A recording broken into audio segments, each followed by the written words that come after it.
Saudações, irmãs e irmãos em Cristo. A graça do nosso Senhor e Salvador Jesus Cristo seja com todos nós. O pregador da palavra, Diniz Toela.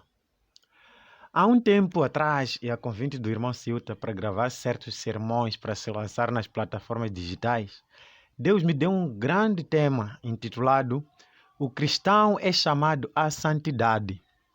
Confesso que é um tema muito delicado e desafiador. No dia da introdução deste tema, eu mostrei que, para responder cabalmente a este chamamento, o cristão precisa ter uma fé dinâmica. Por isso, iniciei uma série de mensagens que têm em vista levar o cristão a viver por uma fé dinâmica. Aquela fé energética que produz mudança, que produz ação, que produz efeitos na pessoa, para que ele ou ela possa então viver uma vida de santidade a que Deus nos chama. O que é vincado nesta série é que há o que você tem e deve fazer, se bem que quer viver uma vida de santidade. É por isso que no fim de cada mensagem, há um tipo de tarefas que deixo para que seja feita. A primeira série teve como título da mensagem: Dá o controle da tua vida a Deus. E hoje, na segunda série, a mensagem tem por título Consequências. Consequências? De quê? Essa é a pergunta que paira agora nas mentes. Mas deixe-me dizer que estamos para falar das consequências da tua resposta à mensagem de chamada a um viver santo. Para isso, vamos olhar em 3 mensagens de 3 livros bíblicos. A primeira encontra-se no livro chamado Levítico, capítulo 19, versículo 2. A segunda encontra-se na primeira epístola de São Pedro, capítulo 1, versículo 15 e 16. E a terceira no livro de Josué, capítulo 24, versículo 15. A primeira mensagem em Levítico 19, versículo 2, Deus diz: Fala a toda a congregação dos filhos de Israel e diz-lhes: Santos sereis, porque eu, o Senhor, vosso Deus, sou santo. Irmãos, essa é a chamada à santidade que Deus nos faz. Em seguida, encontramos o apóstolo Pedro nos exortando à santidade na sua primeira epístola, capítulo 1, versículos 15 e 16, dizendo: Como é santo aquele que vos chamou, sede vós também santos em toda a vossa maneira de viver, porquanto está escrito: sede santos, porque eu sou santo. Contudo, há um fator muito crucial que nos é trazido na nossa terceira mensagem por Josué, no seu livro, capítulo 24, versículo 15. A questão da escolha. Após a chamada de Deus e a exortação de São Pedro à santidade, Josué diz: Porém, se vos parece mal aos vossos olhos servir ao Senhor, escolhei hoje a quem servais. Se os deuses a quem serviram os vossos pais, que estavam da além do rio, ou os deuses dos amorreus, em cuja terra habitais. Porém, eu e a minha casa serviremos ao Senhor. Aí está. A decisão é tua. Mas saiba que a escolha é tua e as consequências são reais. Dizer sim ou não à santidade definitivamente irá afetar a tua vida. A tua decisão determina as consequências. Dizer sim à chamada à santidade significa que você concorda com a verdade de Deus e por isso recebe as promessas dele nesta área da sua vida. Dizer não à chamada à santidade significa que você se entregou à grande mentira do diabo.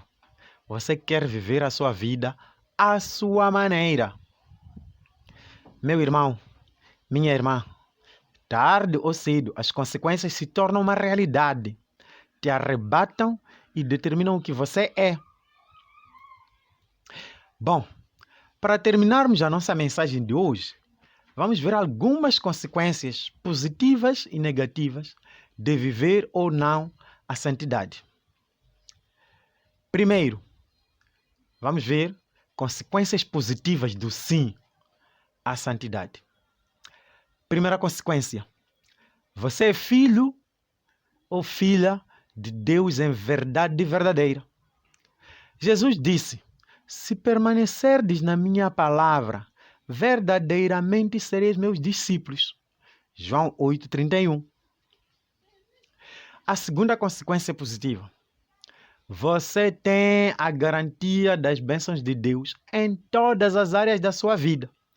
Deus disse: e será que, se diligentemente obedecerdes a meus mandamentos que hoje te ordeno, de amar o Senhor teu Deus e de o servir de todo o teu coração e de toda a tua alma, então darei a chuva da vossa terra a seu tempo, a temporã e a serródia, para que recolhas o teu cereal e o teu mosto e o teu azeite. E darei erva no teu campo aos teus gados, e comerás e fartar-te-ás. Deuteronômio 11, 13 a 15. A terceira consequência: o teu coração e o teu espírito estarão sempre a cantar. Não guardo cuidados, nem vivo em temor de quanto por vir tem para mim. Confio tão só no meu bom Salvador, o qual cuida sempre de mim. Amém. A outra consequência: você tem a consciência limpa perante Deus e perante os homens. O apóstolo Paulo diz: por isso, procuro ter sempre sem mácula a minha consciência diante de Deus e dos homens. Atos 24:16. Outra consequência: você poderá dar o testemunho do seu relacionamento com Deus perante os outros com integridade, não hipocritamente, causando murmúrio dos que te conhecem, dizendo: ai, ué, que está dizendo aquele ou aquela ali, que até depois enumeram tais coisas. Última consequência que eu, pelo menos, enumerei: você pode encorajar e ser mentor aos outros irmãos a viver uma vida de santidade. Agora, vamos ver as consequências negativas do não à santidade. Primeiro, se você se diz cristão, então você é um hipócrita por excelência. E segundo o Evangelho de São João 8,44, você tem por pai o diabo. Por isso, queres satisfazer os desejos do teu pai. É assim como disse Jesus. E ele acrescentou no versículo 47 que quem é de Deus escuta as palavras de Deus. Por isso, vós não escutais porque não sois de Deus. Foi assim como Jesus disse. Segunda consequência negativa: você não tem a garantia das bênçãos de Deus. Você só se beneficia das bênçãos universais descritas em Mateus 5, 45 a 46, onde diz que o Pai que está nos céus faz que o sol se levante sobre os maus e bons, e a chuva desça sobre os justos e injustos. A outra consequência terceira: você poderá trazer o embaraço a si mesmo, à sua família e, mais grave ainda, à Igreja de Cristo.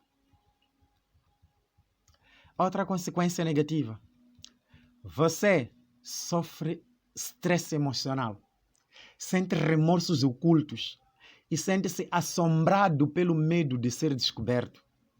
É por isso que Provérbios 28:1 diz: fogem os ímpios sem que ninguém os persiga, mas os justos estão seguros como filho de leão. A última consequência que eu enumerei: a tua oração mais íntima e verdadeira é: que ninguém descubra isto, que ninguém saiba disto. Bom, com este conhecimento todo das consequências que podem advir da tua escolha, já estás na altura de tomares a tua decisão. Mas antes, rogo-te, irmão, a leres João capítulo 8, versículos 30 até 47. Refletir profundamente sobre o que cada versículo diz. Depois toma a tua decisão. A escolha é tua. A minha oração para ti é aquela em Deuteronômio 30, 19, que diz: Tomo hoje por testemunhas o céu e a terra contra vós. Ponho diante de ti a vida e a morte, a bênção e a maldição. Escolhe, pois, a vida, para que vivas com a tua descendência, amando o Senhor, teu Deus, obedecendo à sua voz e permanecendo unido a Ele, porque isto é a tua vida e a longevidade dos teus dias na terra. Amém. Como sempre, termino as minhas mensagens dando tarefas. Hoje vou deixar aqui apenas 2. A primeira: escreva as consequências, quer maravilhosas ou desastrosas, que você já passou por elas devido às escolhas que você fez. Seja honesto consigo mesmo. 2. A segunda tarefa: o que é que tens visto na vida de outras pessoas como resultado de escolhas que eles fizeram? Que tens a aprender disso? Imitá-los ou evitar fazer as mesmas escolhas? Deus seja conosco. Amém.